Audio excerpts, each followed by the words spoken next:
Hello, hello.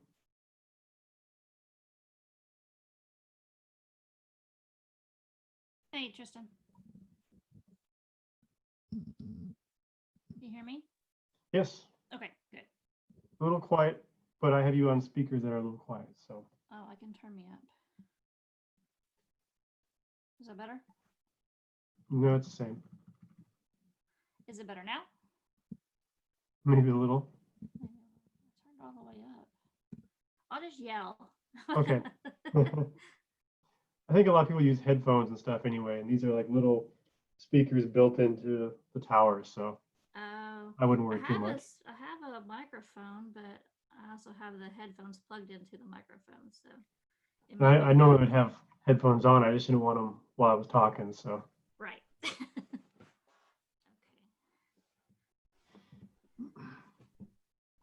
I don't know if I can.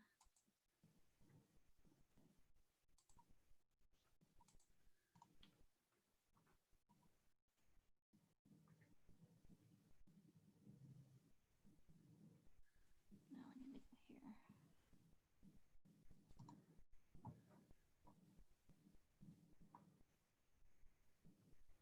Oops.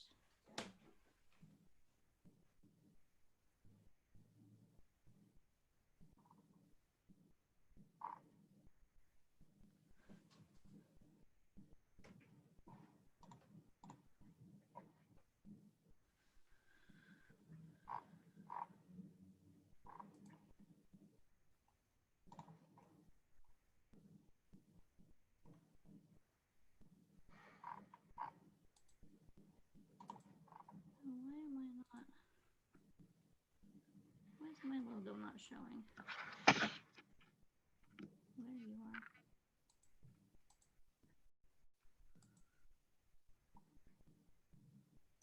That's why. No. Have share screen on, so you're there. Okay, we got 2 people in the waiting room.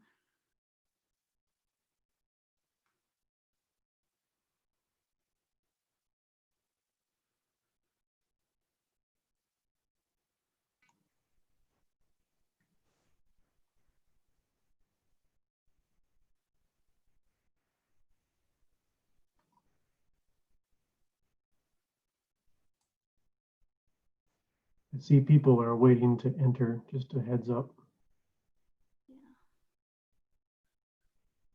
Let them.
Oh.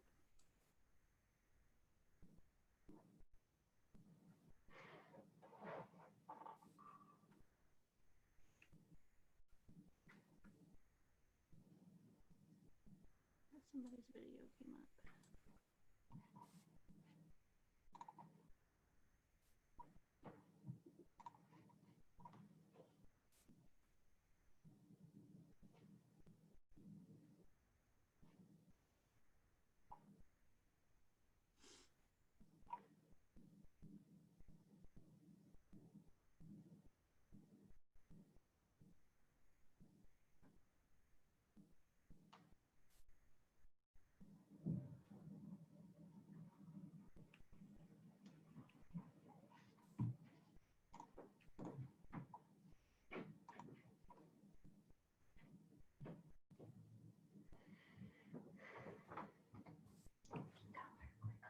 Okay.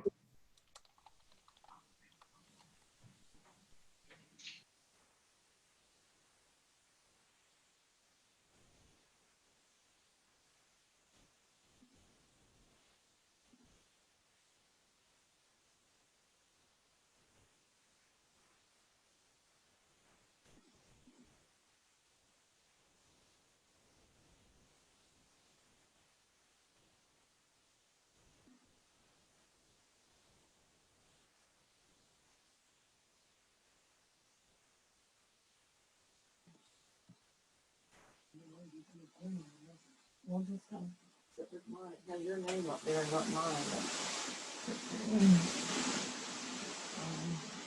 I don't know.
Anybody has any questions about Zoom or anything, now's a good time to ask. If you haven't used it before, let us know.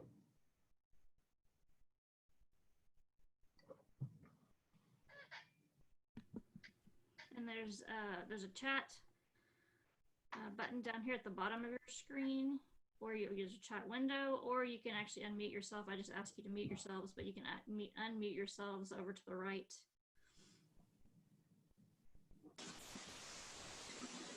Hello, this is Betty. Hi, Betty. Hello.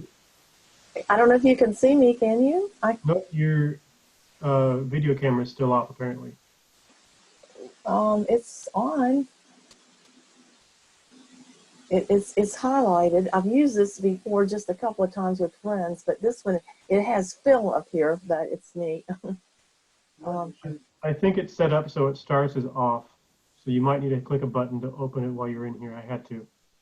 What I do what Here, now? let me see if I can turn you on. And Phil was trying to join also. We had 2 tickets. Does that mean he can join on his computer or no? I should think so, but Lacey Yes, will be you able to should be answer. able to join on 2 different, if you have 2 different email addresses. Okay. I don't know where it is. Okay, I have something at the bottom. What do I click? Start my video? Yes, you can start your video Yes. if you want to. I just clicked it. There you Oh. go. Oh, okay, that's it. Alrighty.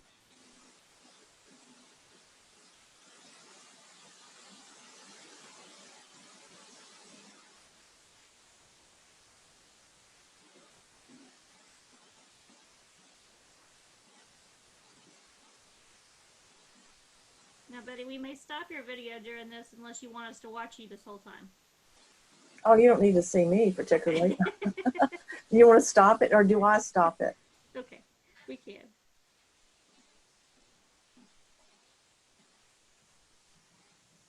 You just leave the names up, is that it? Yes. Okay, can you stop mine or do I have to do it? No, I can stop you. Okay, that's fine. Okay, there we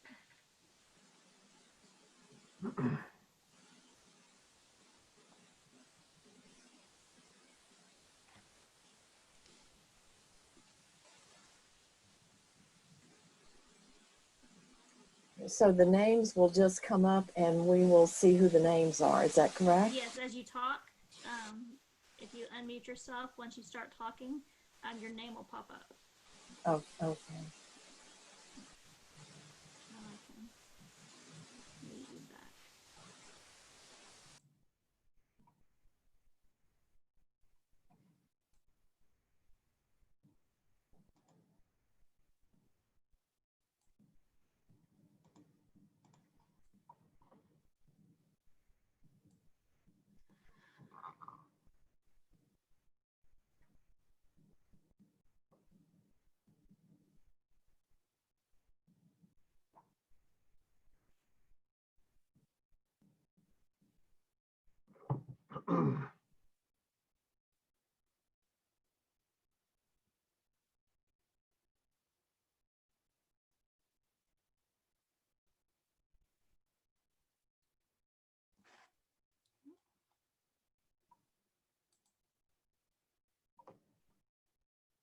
Just a couple more minutes, I think.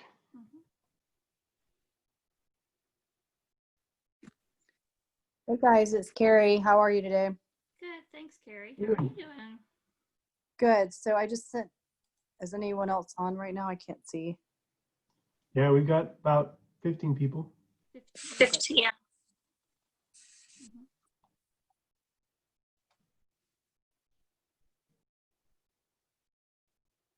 There's Tibbetts on video, and then there's all the attendees. Carrie?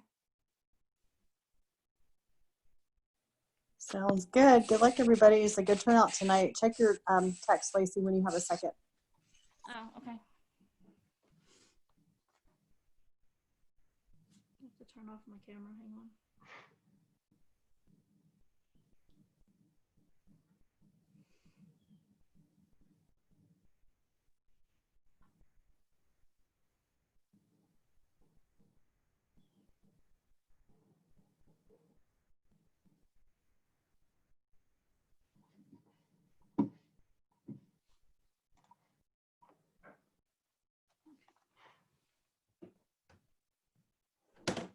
I dropped myself.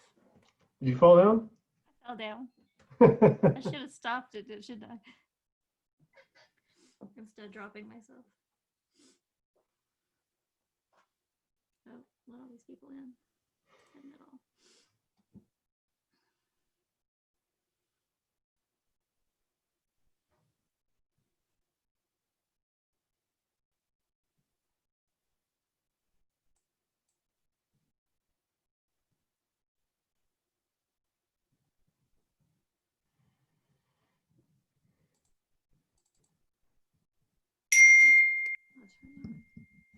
I'll turn that out of the camera way. Reminds me, make sure my phone is silenced.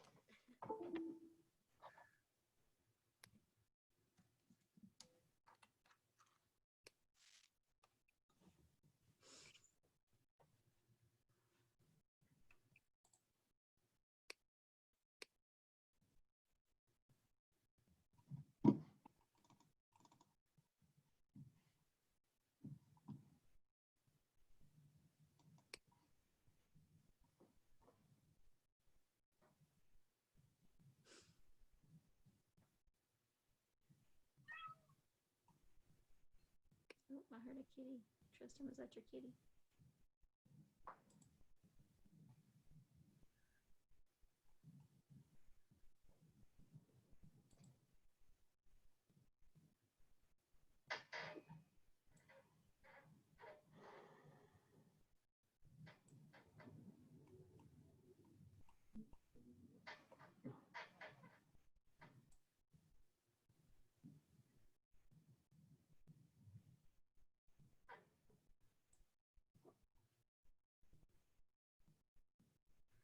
Okay, so it's 5 o'clock. I think we're going to go ahead and get started. I want to welcome everyone tonight to the first in our series of museum moments. This is our first museum mixology.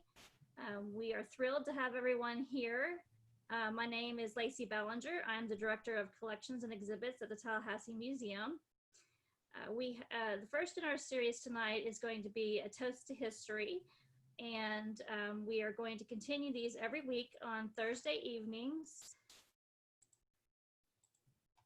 at 5 p.m., tied around happy hour. They're going to range from every week with a different topic relating to something related to our mission. So sipping with science, cocktails and crime. Tonight's, of course, history, Civil War letters. We've also partnered with Sage Restaurants to provide you with a cocktail recipe and somehow relating that to history. So if you looked on our website or saw on our Facebook page, there was a recipe for a cognac and how it relates to the golden age of liquor and during the Civil War. So I'm going to turn this over to Tristan, and he is with the Florida the Panhandle Archaeological, he has it behind him there. It's FPAN, Panhandle Archaeological Network, and Tristan Harrenstein, and he is going to be talking about Civil War letters, and we are very thankful that he was willing to join us this evening. And Tristan, I'll hand it off to you if you want to introduce yourself and Okay. have anything to mention. All right. Well, like she said, my name is Tristan Harrenstein. I work for the Florida Public Archaeology Network. And basically, if you're not familiar with us, we are a network of 8 different offices around the state. And our mission is to promote the value of history and archaeology. So we do that through kids programs. We have programs all the way down to kindergartners we do, all the way, and we work with senior centers a lot, work with local governments, basically anyone who will listen to us. Normally, we could come to your groups and things and meet and talk with you. Of course, right now, that is not something we are allowed to do, but we can still set up, communicate via email or other messaging systems as well, through Zoom, of course. So let us know. I'm going to go ahead and put our website in the chat real quick. It's pretty easy, just fpan.us. So if you type that in, you can see what we do, what we offer. Also some good resources on historic places, parks and things that you can go and visit normally, not right now necessarily. So just a bunch of options. And if, I'll type this up at the end too, but if you have any questions or anything that we didn't get to or occurs to you later, or unrelated to this, feel free to get a hold of me. My email address is in the chat right now. So feel free to contact me if you have any follow-up questions. So without further ado, I'll go ahead and get us started.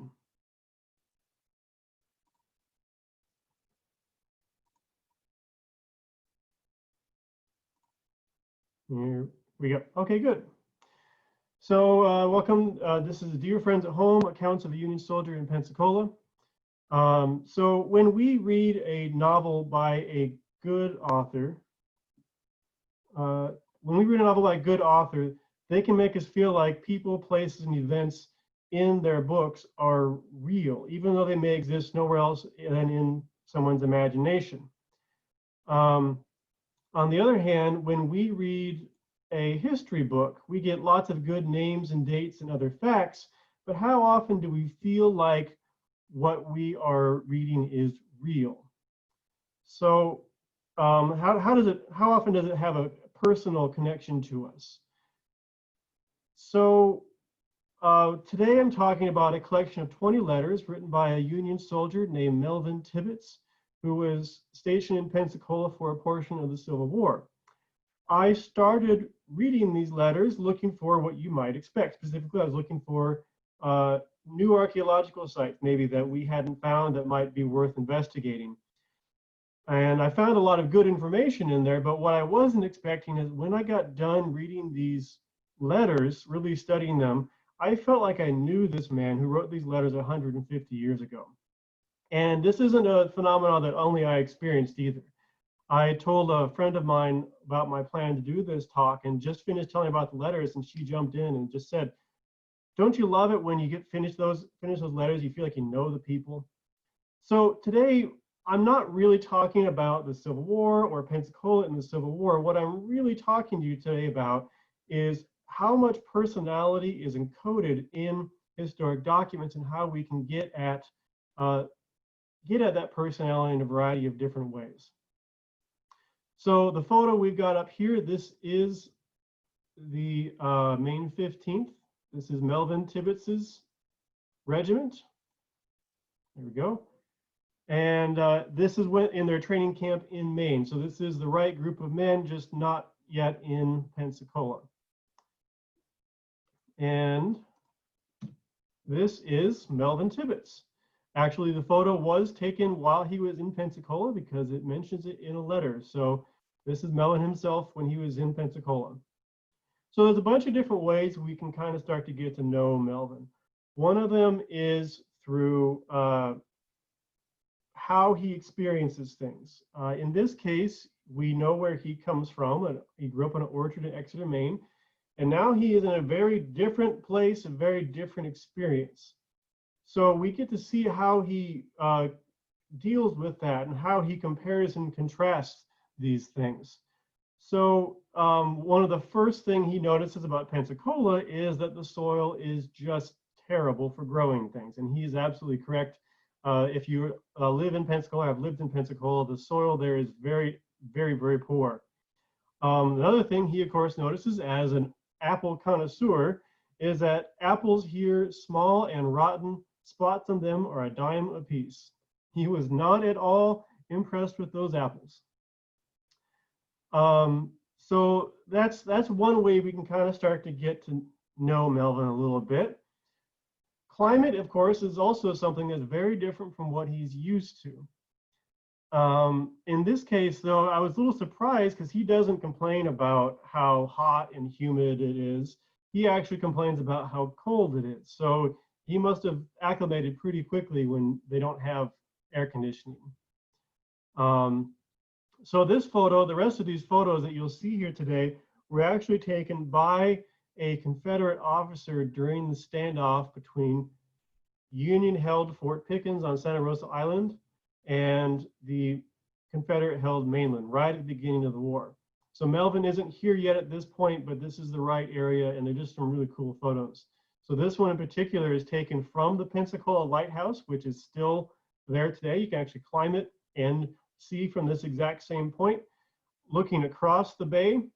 And right there, that's Fort Pickens, which you can actually go out and visit still. And right here, this is the entrance to the bay, and you can just make out back there the silhouettes of the blockading fleet. So these are really cool photos. Insects, of course, are another thing that's different from what he's used to. So again, though, you might expect a lot of complaining about mosquitoes, how awful they were, or how numerous they are. But actually, he never really mentions mosquitoes except in passing. He wasn't never really complaining about them. What he and every single soldier does complain about from this time is the sand fleas. So if you don't know them, sand fleas are basically these insects that live on the beaches that think we are very tasty.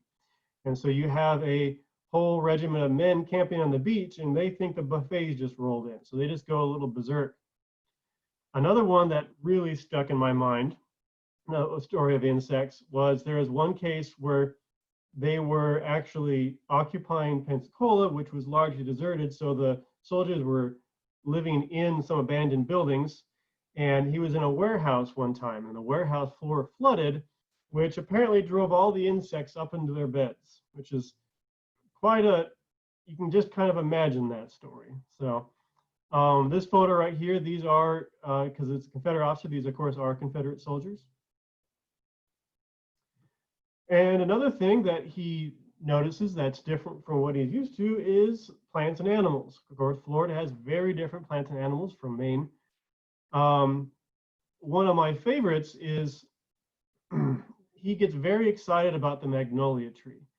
And he actually gets very poetic for him about the Magnolia Tree and writes about it a couple times. This little snippet here. It grows some of the prettiest flowers I ever saw. They are as large as a small pie plate and look very much like the white poppy and smells the prettiest I ever smelled. He's very, very impressed with the magnolia, and it's just kind of fun to read his enthusiasm for them. Now for animals, though, I've got something a little different. I'm actually going to read a section of one of his letters. And so follow along if you want to or if you can. But while I'm doing that, I want you to think about a couple things. One is try and guess what the animal is that he's talking about. There are a few possibilities. He and I both think there's one best possibility, but we don't know 100%. There's no real for sure answer. Also, while I'm reading it, think about why is he reading this why is he writing this the way he's writing it? What is the purpose of this story? It's titled To His Family at Home. Why is he telling the story the way he's choosing to tell it? So starting up here at all night we heard a cracking around our feet, but stood our feet till 12, when he come down in the low place where I stood, and I heard him apparently creeping up towards me. I stood still, the bushes were so thick that I could not see into the bushes one mite. And all at once he made a leap and struck within 4 feet of me, I believe. I then cocked my rifle, went up as soon as I could to the post where we all three were, and then stood ready with our rifles all cocked, and in running aside, the thing then crept up to us again and made another spring towards us, but did not come in sight, and of the bushes we stood a while, and we heard no more of him till almost 4, when we just had the glimpse of him going round a turn in the road. I hope I shall get on guard soon again on picket, for I want to put an end to whatever it is. So I like this little story. So think about the questions I asked when I started reading that. And we can do that with voice or through chat. But one thing that always comes up and people always want to know is this little wheel here is actually a sketch of a cannon that's bled through from the other side. And he's always talking about doing sketches. We don't get to see many of them, unfortunately. So either through voice or through chat, first of all, what do you think the animal was? Any thoughts? If you need to open chat on a computer, you mouse to the top. Over more, you can open the chat window over the 3 dots. Yeah. Okay, I'm seeing some options. Any other thoughts?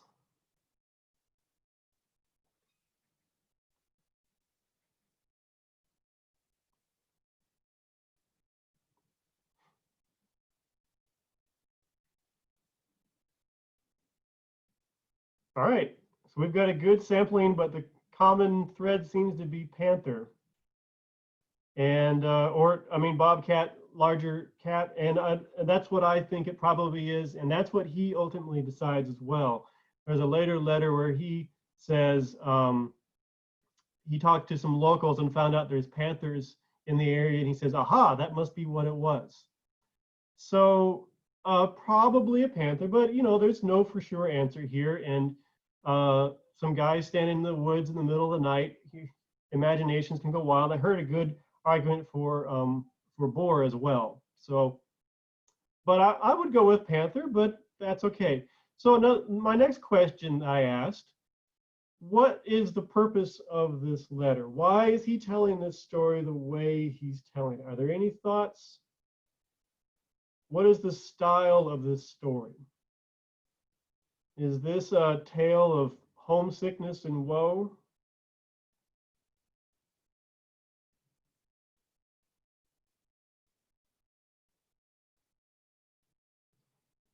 Tale for the kids, descriptive and conversational. In this case, he's in kind of what I call adventure mode. Kind of also a little like what I think of as tales for the kids. That kind of works. He's telling his family, his audience, in I'll get to that. He's telling his audience back home that his grand adventures in other strange lands, to him anyway.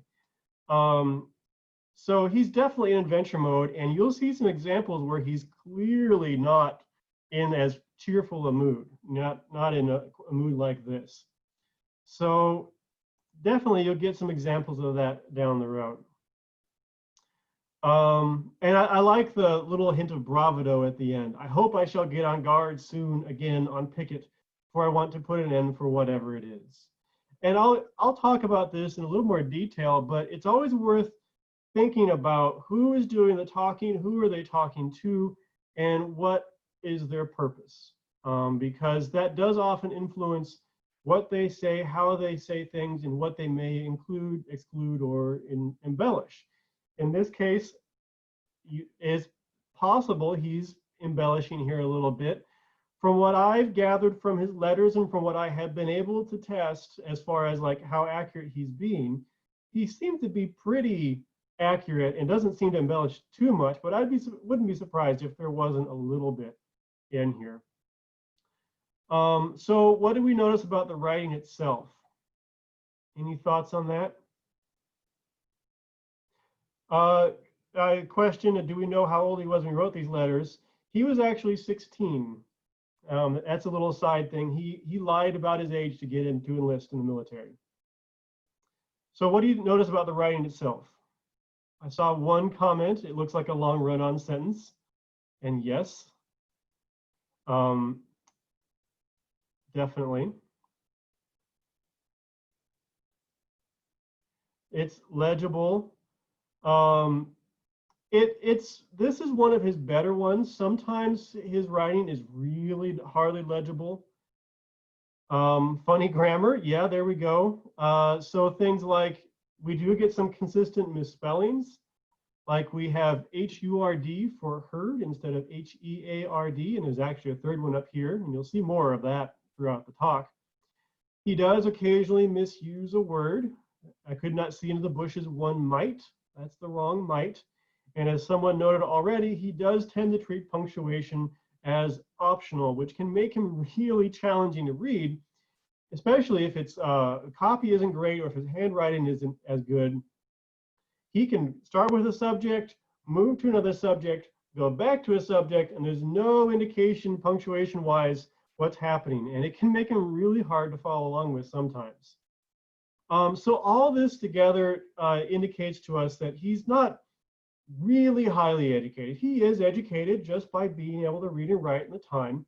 And when I say that, I'm not saying it to pick on the guy. I like Melvin.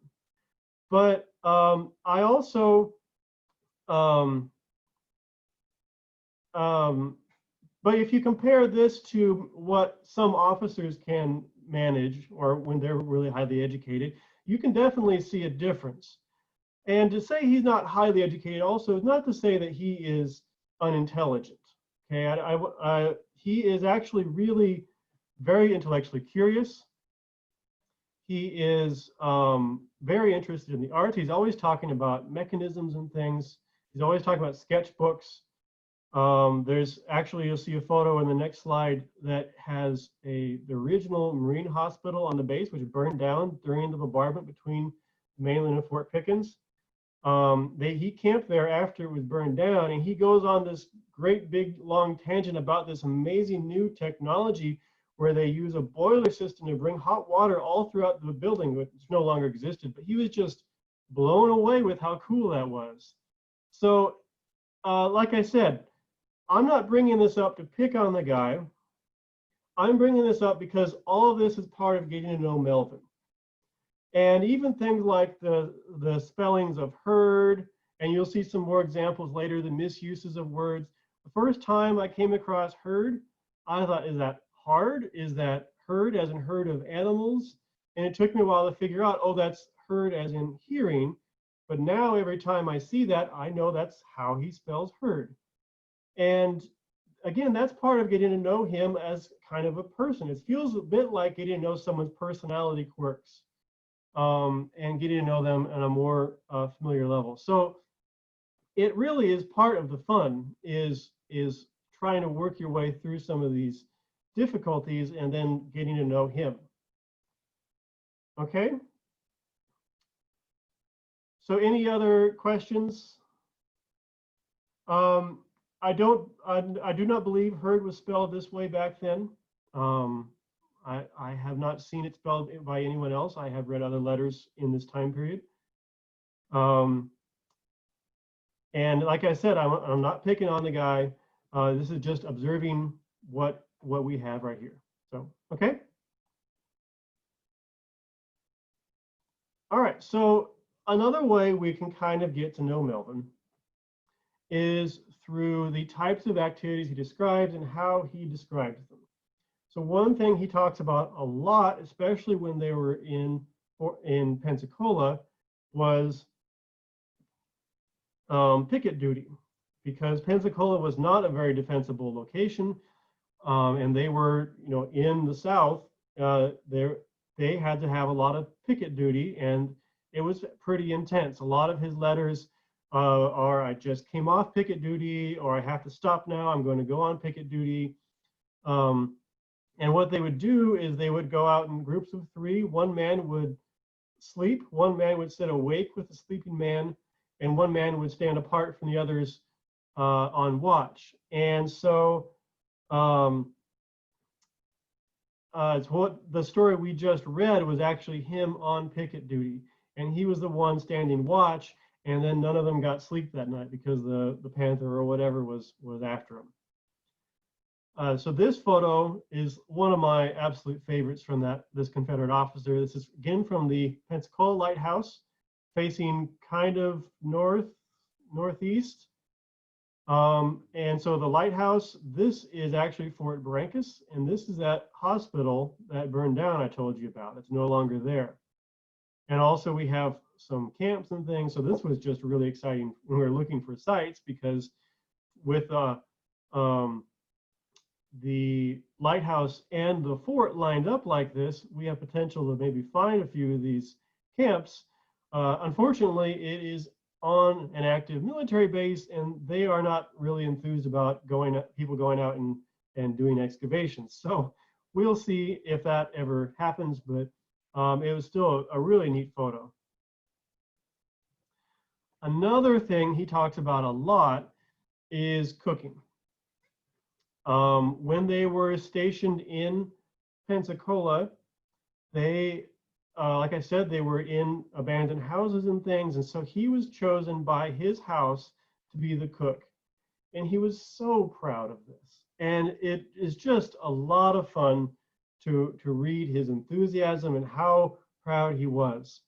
So here, mixed my dough and baked 2 batches as a nice looking biscuit, about as I used to get at home. And I like this down here. The boys like my cooking first rate. A lot of his letters, I'm sitting here waiting for the biscuits to finish, so I'm writing to you while I'm waiting. Or he has a whole page and a half talking about the Christmas dinner he fixed for his house, and he's just so enthusiastic about the whole thing and so proud to be chosen and elected as the cook. And it's just a lot of fun. Now, the last activity I'm going to talk about is what he referred to as going on scout, and I spelled it the way he always spelled it there. So sometimes when he talks about this, they were actually going on scouting missions. I know at least one case there was supposed to be some Confederate cavalry around, and so they went out to try and scout it. But a lot of the time what the Union was doing at this point was they were going to nearby towns and raiding those towns for supplies or furniture, and the furniture was then shipped back north to auction off and fund the war effort. And here is a perfect example of why you want to be careful about who is doing the writing, when they're doing it, and what their audience is, that kind of thing. Because if you read the regimental history for the Main 15th, they basically say, yeah, we did this. We didn't really like it, but orders are orders, and so we did what we were told. But if you read Melvin's account of this, he basically says, I got some music and I got some books and I got some gifts from my brothers and I can't wait to go back and get more. He had no problem with helping himself to things. And I suspect that that was true for many of the soldiers. And look at the things he was, of course, getting to, music and books. Again, like I said, he's very interested in the arts and very interested in education. And also make the point that, this is not a behavior we condone. Well, this certainly was the reality for the time for soldiers, but also this is, again, just part of getting to know people in the past. There's a tendency to want to hold people in the past on a pedestal as kind of perfect individuals. But I always feel like if you do that, you never really get to know them as people, because they were people, and just like all of us, they were flawed in various ways. And so getting to know and just accept those flaws is a part of getting to know them. So the last section I'm going to cover, and I'm doing pretty well on time here, is talking about who he's talking to, because sometimes that affects what people say and how they say it. I already gave the example with the regimental history, but even within his own letters, his audience varies a little bit. So most of his letters are titled Dear Friends at Home, Folks at Home, and variations on that. And in that case, he's talking to his mother, father, and his two younger brothers. And I think his sister is at home sometimes, and I think sometimes she is somewhere else, because he writes a couple letters to her specifically as well. So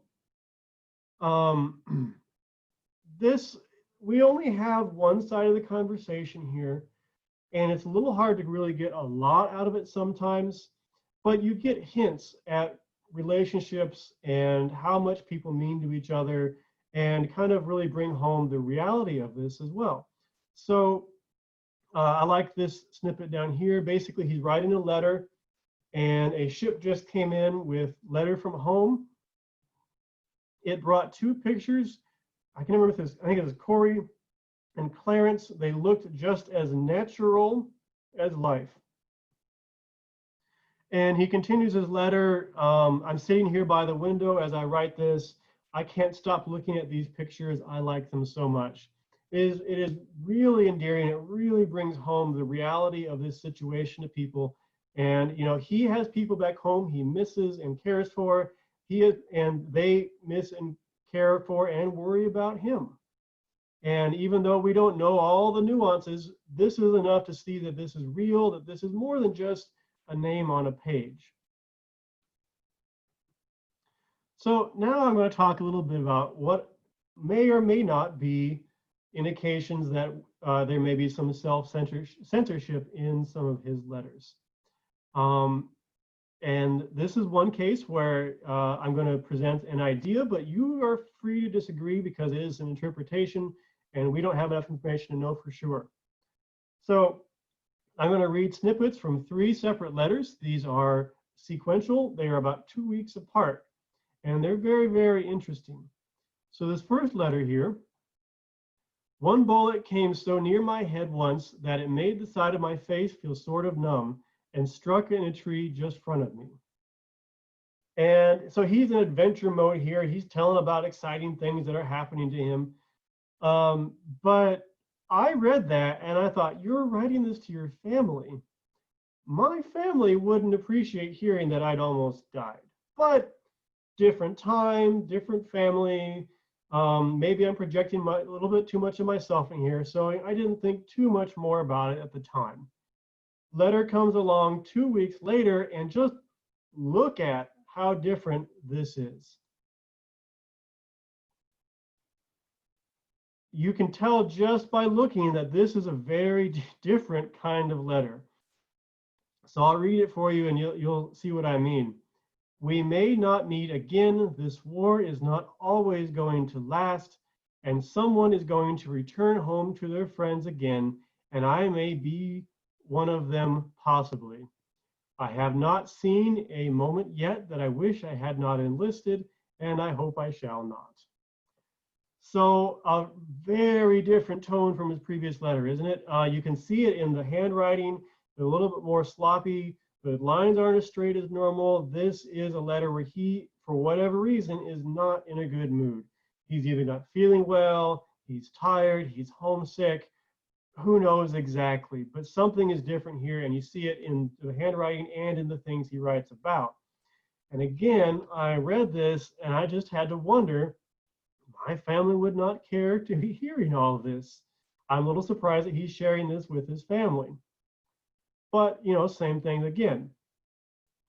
2 weeks later, another letter comes along. And this one starts off pretty cheerful, pretty normal. He's sharing some news, some things that are going on. And there's a line across the page, which is the indication usually of he's going for a meal or on duty. And he comes back and he says, a ship just arrived with a letter from home. It has a photo of mother and father in it. Mother, you look poorly. And then the whole rest of the letter is, don't worry, don't worry, don't worry. And so this, I felt, summed it up really well. I hope you will not worry anymore about me. All underlined or double underlined. So like I said when I started this, I don't know that the letter he received was in response to or even referenced his previous two letters at all. But I have to wonder. And it's interesting because he doesn't ever say I'm safe, but he does say things like I'm comfortable, I'm eating well, I'm going to church, I'm not swearing or drinking or gambling. Basically, my mortal soul is okay. And there are definitely other things that could have happened here to trigger all of this. The news could have, this was, they all came from kind of the same community, so news could have come back to his family through another soldier that he was maybe doing something he shouldn't, or maybe the soldiers were doing something they shouldn't. No idea. But even with all those different interpretations, this still does highlight how real these people are and how real the relationships are, that someone is worried about him. And he spent a page and a half of his 4-page letters home trying to reassure them that he is as good as you can hope for. So I just thought that was kind of an interesting chain of events there. So the last little bit I'm going to talk about here are letters to his brother Martin, his older brother. And these letters are interesting because they have distinctly better handwriting. And they're also more formal in tone. He actually uses some words that I don't see him use anywhere else that he misuses them. So it's clear that he's not used to using these words.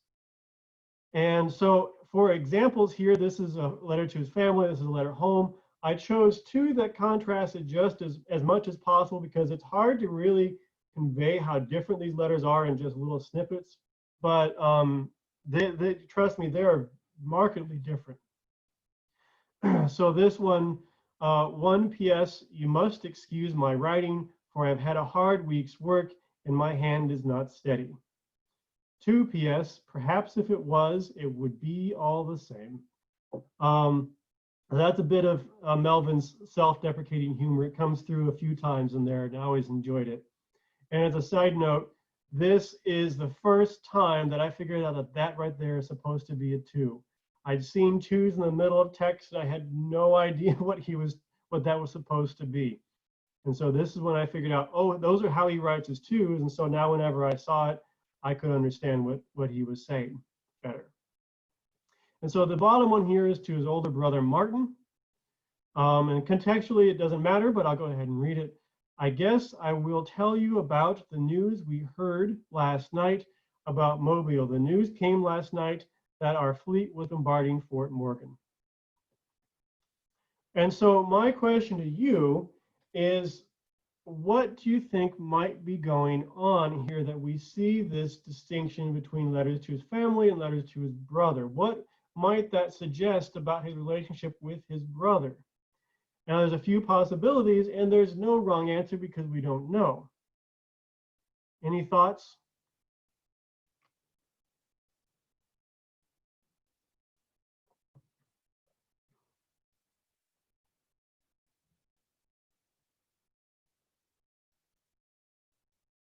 Any ideas?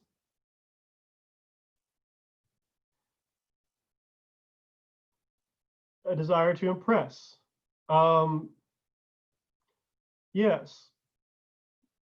Pride could be. Yeah, so a desire to impress basically it's a distinct possibility. You do learn that in one of the letters that his older brother went to school for writing too. So yes. No idea how much. I don't remember how much older his brother was. More educated. There we go. Yes.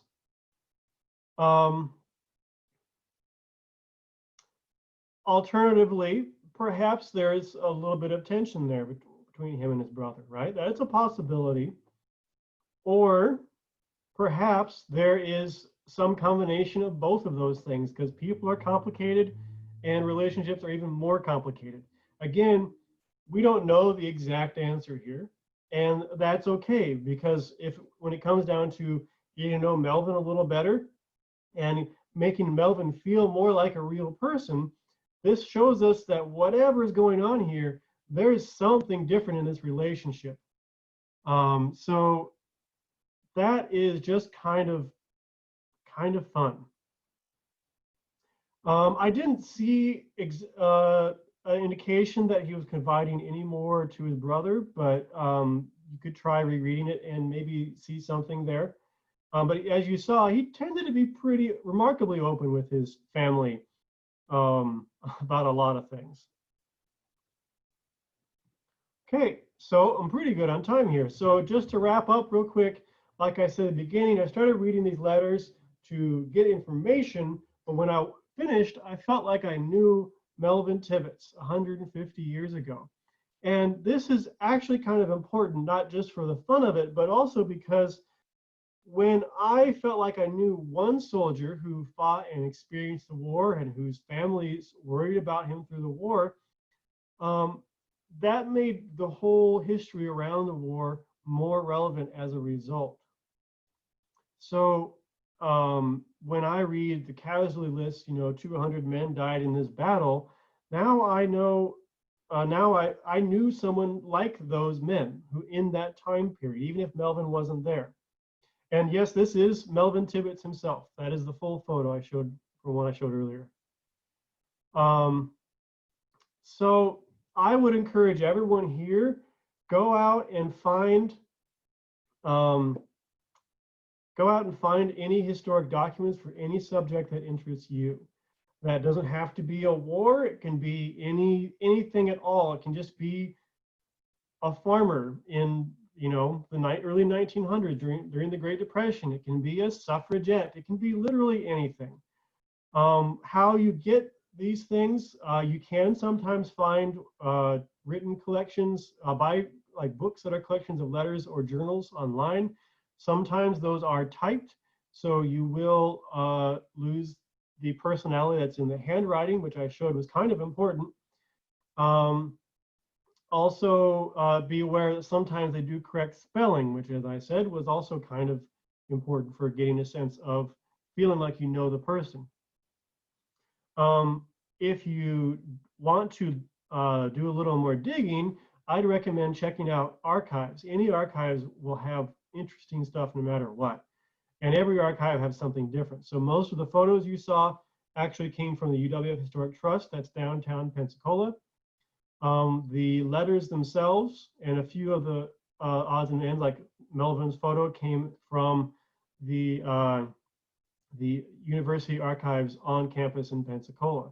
Tallahassee, if you're in Tallahassee, we've got 3 archives. We've got the State Archives, FSU Archives, and the FAMU Archives. So we've got all kinds of options. Obviously, you probably can't go and visit them right now, but look for stuff online. There's also another great resource for at least photos is the Florida Memory Project, which last week was down for updates, but I don't know if it's up and running again yet. Oh, and another thing is, don't think you just have to read letters or journals. You can be surprised at how much personality is actually in. So I actually read through a lot of the official records of the War or the Rebellion, which is a giant collection, multi-volume collection of every single military report that we have from the Civil War. And you'd be surprised. I read, a history of Pensacola. There's actually a book, History of Pensacola and the Civil War. And I read that history, but then actually reading through the reports that the officers were sending, and there's a lot more personality in those reports than you would expect. Even things like I worked on a collection of form letters that were sent out to people from a railroad company trying to get people to move out to western Nebraska so they'd have more shipping for their railroad. And it's not as much as a personal letter or a diary, of course, but there was still more personality in those than you might expect. So really, I encourage everyone to go out and do in your own research, because it's a lot of fun. And that is my talk. I've been seeing there are some questions in here. I've just been holding off till the end. We definitely have some time for questions as people ask them. So let's see. Questions about what happened to Melvin? Yes. So Melvin did actually stay in the Pensacola area for a while. His regiment actually had to leave without him because he actually got seriously ill from a infected tooth. Basically, that action where, I think it was that same one where he almost got shot, he actually got a cracked tooth. And then he, for some reason, decides to go into intense detail about how he had his officer remove his tooth for him. But he gets a fever and has to stay behind. He eventually goes and catches up. They campaign up the Mississippi, and they do see some fairly intense battles. But in the end, Melvin does survive and does get to return home to Exeter, Maine, and is buried there right now. I'd love to get back and actually visit his grave someday, but that's obviously a little ways away, and it's a little harder to travel right now. So future goals. They are, you cannot get the whole image things online. You can get a list online and see what's available. At least I'll clarify that. From what I recall, they're not available online. That could have changed in the last, I think it was about 10 years ago when I did this research. So that could have changed since then. But there is a lot of stuff available online, so don't give up on that. And if you contact a lot of these archives, some of them will try and charge you. I don't believe the university one will, but they'll actually do scans and can send you the scans as well if you can't go and visit yourself.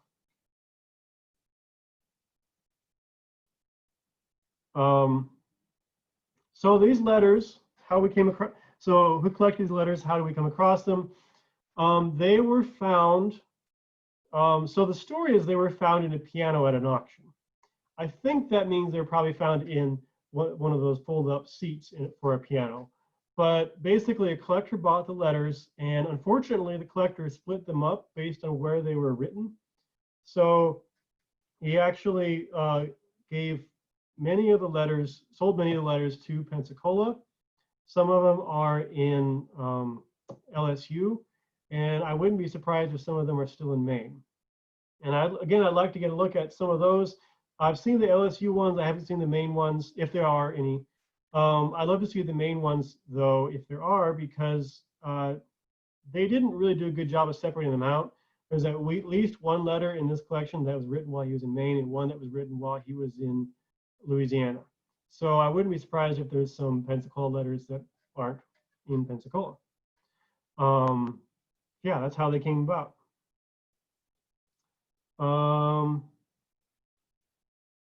I didn't see any other, if I missed any questions, go ahead and ask them again. I didn't see any others, but otherwise, are there any other questions?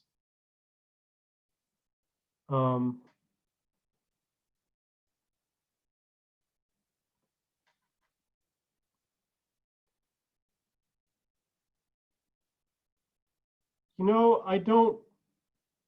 Did he have family of his own? I think he did, but actually not really positive on that.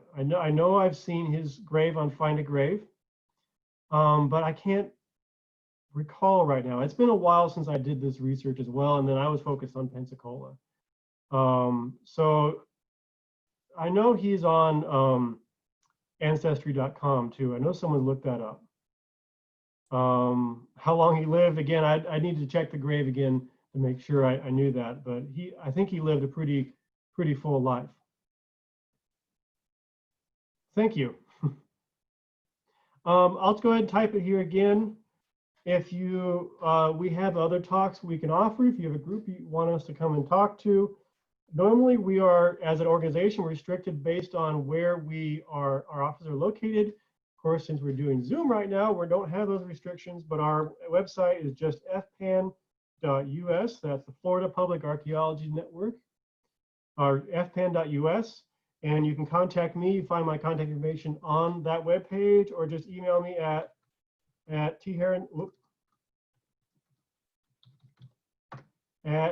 right there. So yeah, let me know if you have any other questions or if you have anything else you want to know. So thanks everybody for coming. Thank you, Tristan.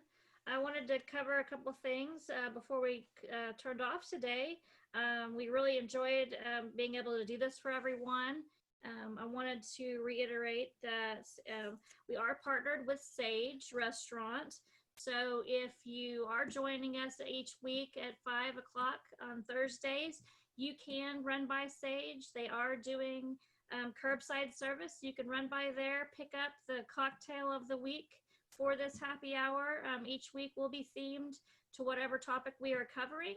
And next week we are joining Dr. Lee Bouchon, who is with FAMU. He is a forensic psychologist.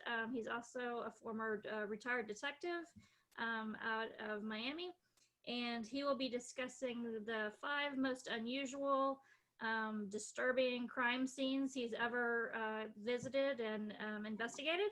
And so that's going to cover Santeria, gangs, the bloodiest, basically the most disturbing things he's ever seen. So you might want to keep the kiddies in the bedrooms for this one next week. But we will again have a matching sorry about that, matching cocktail to go along with it. I'm not sure what Sage is going to come up with, but we're looking forward to it. Again, we want to thank Tristan and the Florida Public Archaeology Network for hosting this one with us. And we will be working with Tristan again in the future, I'm sure, before we go back to A Test of History. Again, next week is Cocktails and Crime.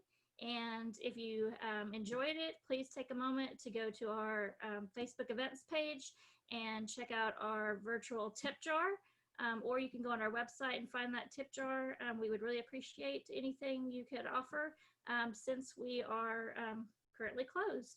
So anything you would like to offer, or if you have any questions about the museum or anything, I'm happy to answer. Please post, or you can email me at lballinger@tallahasseemuseum.org. And I can also post our tip jar and my email address.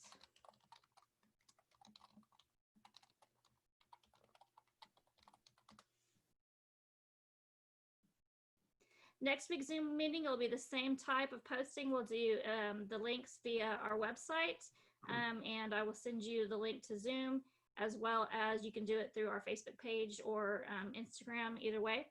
And it'll be the same type of setup as we did this week. Oh, you're very welcome. We're enjoying it. We're going to get to great speakers going on. We've got a lot lined up. We've got speakers from all over the world coming to join us. So it's an exciting time for us. We're glad to be able to do it this way. So we hope you're able to join us. Anybody else? We don't have a schedule published online yet. We've only got people scheduled for about a month and a half out. So we haven't completely published a schedule yet. we're looking to go ahead and publish as far out as we can, maybe even 2 to 3 months out, so we can get we're not sure yet what everyone's going to be doing with social distancing and releasing everybody back out into the public. So once everybody determines, once all of our leaders determine what we're going to be doing in terms of social distancing, will determine maybe the availability of our speakers. So once we figure that out, we'll be for sure at least another month and a half doing this. So anybody else? No. All right. We'll see you next week at 5. Be sure to join us with Dr. Lee Pichon. Thank you from the Tallahassee Museum. Bye, everybody.